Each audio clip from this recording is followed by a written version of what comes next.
and it gives you access. I believe you can connect to a Google community, and I'm sure there's a group on Facebook totally dedicated to this app. And I just haven't taken the time to look. But lucid dreaming is just a click away. You can read 1,000 books, but the devices that we have these days will allow us to access a higher realm of our own mind. That is the last greatest adventure. But anyway, I need to get back here. Russell Brinegar. Um, Check him out on Facebook.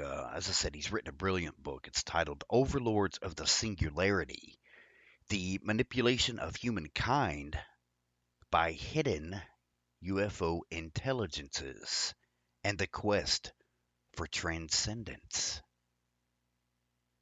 Get this, it says right there on the cover, nonfiction. Now I was gifted at the first of the year with a pristine copy just after Christmas, actually, just after New Year's of this year, and I am currently drafting a prep sheet, and I have been drafting this prep sheet for so long, by which Russell Brinegar and I will conduct a what I hope to be a series of interviews because see the problem is 3 chapters into the book and I have 1,000 questions. I mean, the answers are there. They're actually in your own mind. But he, of course, go check it out. It's at Amazon. Just and what isn't these days. But like I said, within the first 3 chapters, um, he has brought me to an awareness that okay, look, I can articulate my thoughts and feelings on various subjects, multiple subjects at a time. My wife will tell you, um, because of tangents. And as with all communication, I can convey an experience with a very detailed description. But when I try to describe my feelings about this book, that it's going to be one of those rare work. I can tell you, it's a rare work, one of the rare works that has an almost magical ability to speak to each person on an individual level. I mean, Russell's whole experience began with mowing the yard and then pow, near death experience. And these are the things that bond all of us together because everybody knows somebody who's had a near death experience or we're absolutely intrigued by the concept. But as I said, we all know someone. Whoops. How about you coming in just a little too loud there? I love this background music is from Cloud Atlas. It's called the Cloud Atlas Sextet. And it is one of the most brilliant pieces of music. But as I said, we all know someone who has spoken of what they call the afterlife, but his experience was, well, it was different. What it has done for me is actually giving me a bit of external validation for something. Actually, many things I experienced as a child and throughout my teenage years, actually. Of course, when you have such a journey as I did way back then, and again during my diagnosis period of both necrosis and regeneration of my pancreas. In 1 week, code blue 7 times. And though I have no actual recollection of that entire week, Actually, most of the 38 days I spent at that time are a morphine-laden blur. But I do remember where I went, who was there for the most part. I mean, I didn't know them, but I did. Anyway, my point is this. This book seems, whether by accident or design, of course I don't believe in accidents, this seems to provide a connection that binds us all, really. The quest for transcendence supersedes the daily grind. It's above political and religious, racist, economic, and whatever other thing that we allow ourselves to be the source of our division. Transcendence is, I believe, the whole reason we're here. To evolve beyond the petty problems we have. And they all really are petty. All. Because these problems are only going to exist in this life for as long as you're alive.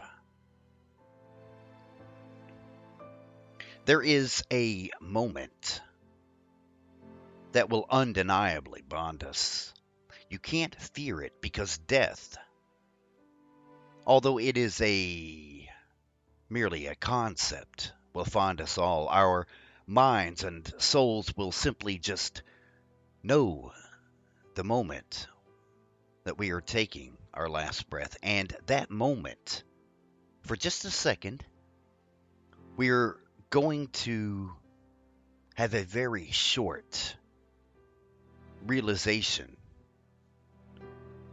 that everything we have ever known is about to disappear. The whole of your life may very well flash before your eyes, as they say, and you're going to be a bit fearful, yet excited about what's next. You may even have a moment in that slight panic where you might wish to return to an earlier moment in life when you know that you squandered time. You may well come to realize the value of everything you have ever taken for granted. Time, love, sunsets, meals with your family, whatever it is in this life that you know you missed because of work, gambling, alcohol, drugs, whatever mortal vice you had kept you away from something or someone you love to no end. At any rate, do yourself a favor. Check out this book. It's going to take you on a journey like you have never seen. A journey that takes your mind into itself.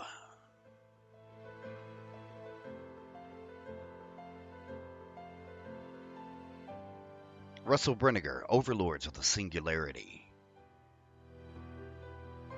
Go check it out.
How many sides does a pentagon have? 5. What causes disease? Bacteria. How many letters are in the alphabet? 26. Take your time. Focus on the equation. You're going to do great. I love you. I love you so much. What if only the smartest boys and girls got to live here? We are the #1 most educated population in 196 countries. You'll have 2 hours to complete the test. All grades are final. Here are the results. No. Okay, let's go. Lena Michaels. What? Ellie Harper.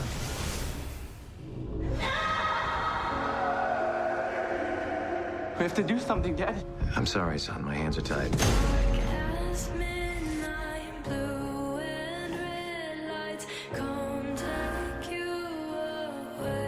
If my dad wants to stand by this system, he's gonna have to stand by a system that put his own son to death.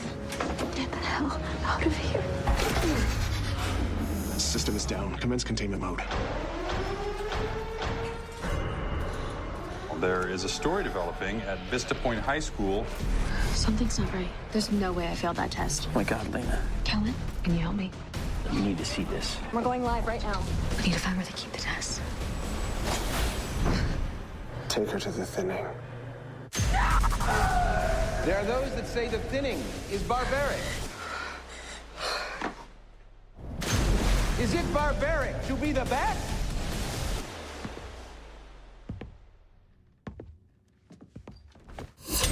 If you don't support our great society, then you are a parasite. We're in this together. Do you know what we do with parasites? We wash them out!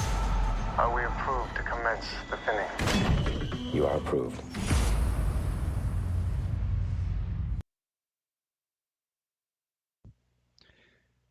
Ooh, creepy, huh? That is the audio for the trailer of a film the awesome friend of mine, Megan Maccabee, sent to me called The Thinning, and you can find it at YouTube Red, I think. But it's a very Orwellian, it's a very 1984 type of experience, or these kids, these people, they got to pass this test to be a part of society. I'm not going to give the whole thing away, but it has a very Purge, if you've seen that film, to it. It's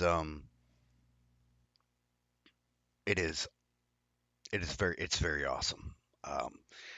But anyway, it's called The Thinning. You need to go check that out because I think we are quickly approaching that kind of existence. Right now, as I said, the Facebook is upset over. I mean, I'm seeing these posts about Meals on Wheels being cut, arts and programs are being cut.